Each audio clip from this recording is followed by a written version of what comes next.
Mystère de la vie. Je voudrais profiter de ce moment pour vous demander comment nous devons percevoir une épreuve de la vie. C'est très bien, merci. Comment percevoir une épreuve de la vie? C'est une interrogation de grande dimension. Sinon, ce serait plus facile pour nous de dire comment percevoir une épreuve de notre vie. En réalité, dans notre vie, il y a suffisamment d'obstacles, donc des escaliers à monter pour nous retrouver dans la zone de la lumière pure. Et là, une fois se retrouver dans cette zone, les choses seront vues dans un angle de 360 degrés. Faisons un petit exercice, voir. Lorsque vous prenez le mot vie, V-I-E, V numérologiquement vous donne 4, I vous donne 9, et puis E vous donne encore 5, ça fait 18, 18 donne 9. Alors je venais de dire, si c'est l'épreuve de la vie, et que vous avez un regard de 360 degrés, ça veut dire que vous savez tout voir dans la mesure du possible. Et 360 vous donne en même temps ce 9 que je venais d'évoquer avec la vie. Et l'animal qui nous permet d'agir ainsi, c'est le caméléon. Vous allez voir, la nature l'a doté des yeux capables de tourner dans leur orbite sans que cet animal ne tourne la tête. Et ce pouvoir du caméléon le place dans le panthéon fond au sommet de la brillance des animaux de la forêt.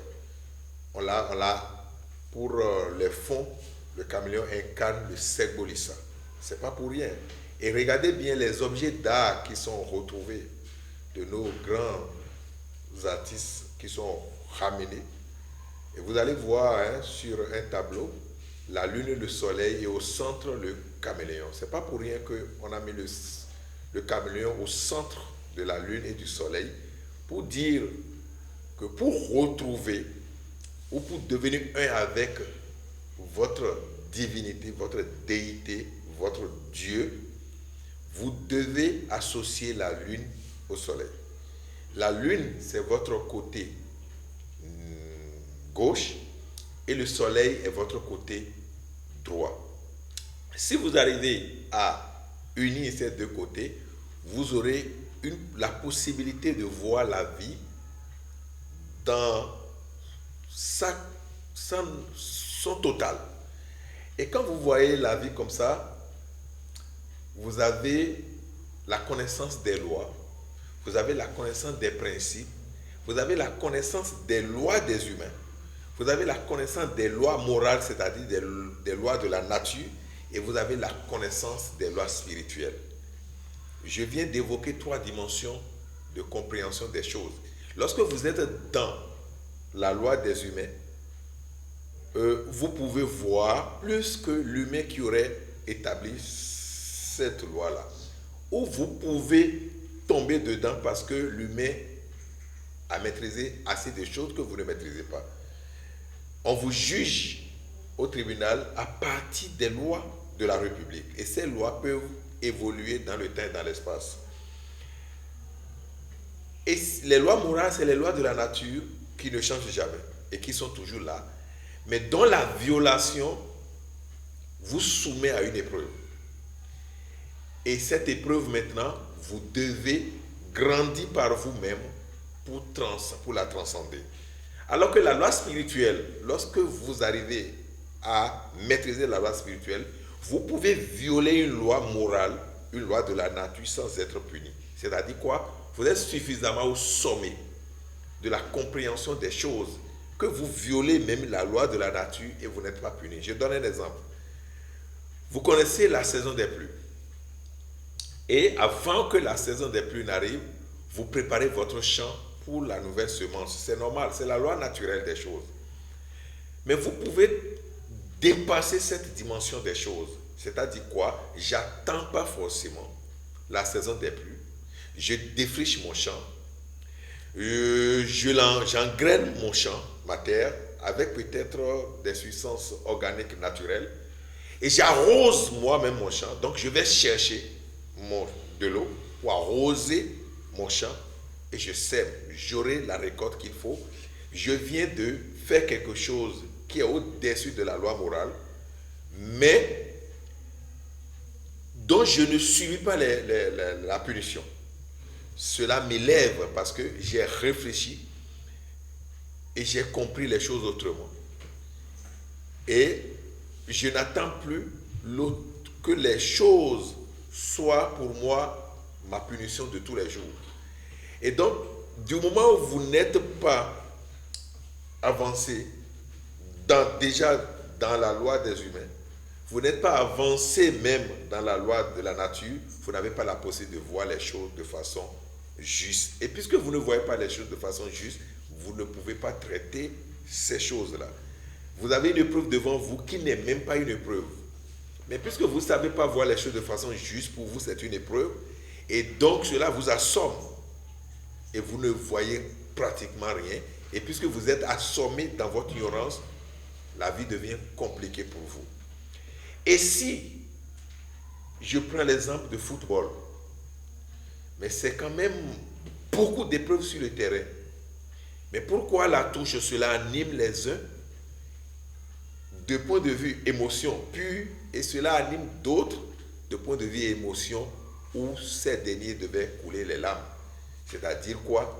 Ils n'ont pas pu transcender les épreuves du terrain, et peut-être on a battu les équipes, ils pleurent. Alors que l'autre côté, on a pu gagner chaque petite dimension des épreuves, et cela a amené à une victoire totale. Mais cela ne va pas dire qu'à un moment donné du jeu, ils ont gagné tous les duels du terrain. Non, ils ont gagné beaucoup de duels par rapport à la moyenne, ce qui a permis à l'équipe-là d'être gagnante. Mais pourtant, avant d'aller sur le terrain, on ne parlait pas des épreuves. On ne parlait pas des difficultés. On parle du jeu. Alors, pour voir les épreuves de la vie, mieux vaut ne pas voir les épreuves de la vie et voir le jeu de la vie. Si vous voyez la vie comme un jeu, rien de la vie ne vous sera plus difficile. C'est un jeu.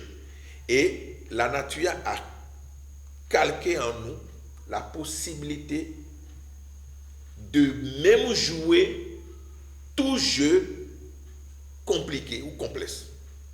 Vous prenez vos portables, votre ordinateur, vous voyez un jeu dessus, mais lorsque vous démarrez par le niveau très bas du jeu, le jeu n'est pas intéressant. Et c'est quand vous allez vers les niveaux professionnels du même jeu que le jeu devient, ce même jeu devient plus intéressant. Et en réalité, nous sommes créés pour les choses les plus professionnelles.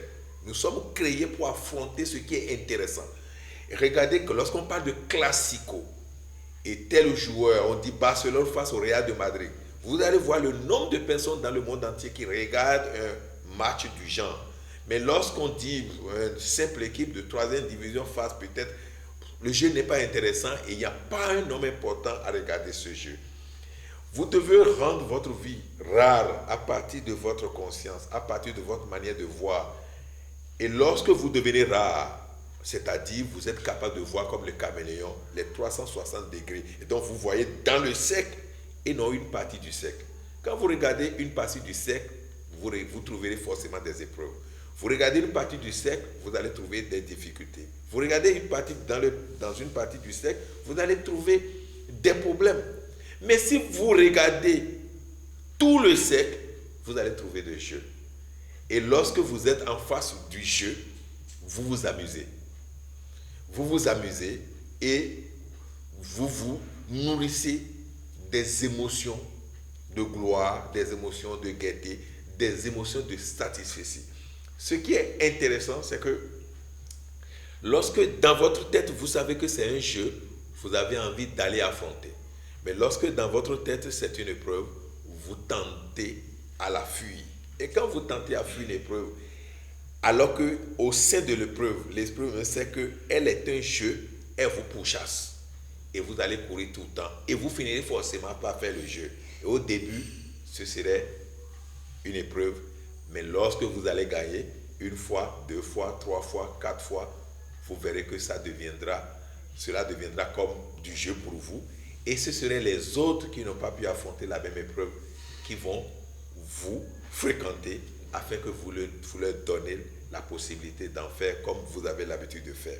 Le plus important, c'est que la vie, rien dedans ne change.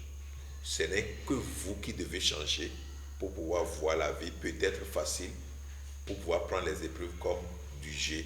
Et dans ce jeu ne finit jamais. Vous finissez un jeu, un plus important va s'offrir à vous, un autre plus important, encore et encore et encore. Et lorsque vous vivez comme ça, vous avez la possibilité de durer sur la terre, vous aurez une longévité, vous aurez une santé solide, vous dominerez les stress et rien, je dis bien rien dans ce monde ne pourra vous faire peur. Cela va vous amener à retrouver le calme tant perdu en vous. Et une fois vous êtes dans ce calme, c'est comme un poisson qui nage dans l'océan. Cela ne lui donne que de la joie, de la paix. Vous sortez le poisson de son océan, il va souffrir. Mais lorsque le poisson retrouve l'océan, il est au paradis. Que le paradis soit votre quotidien. Merci. Merci, maître.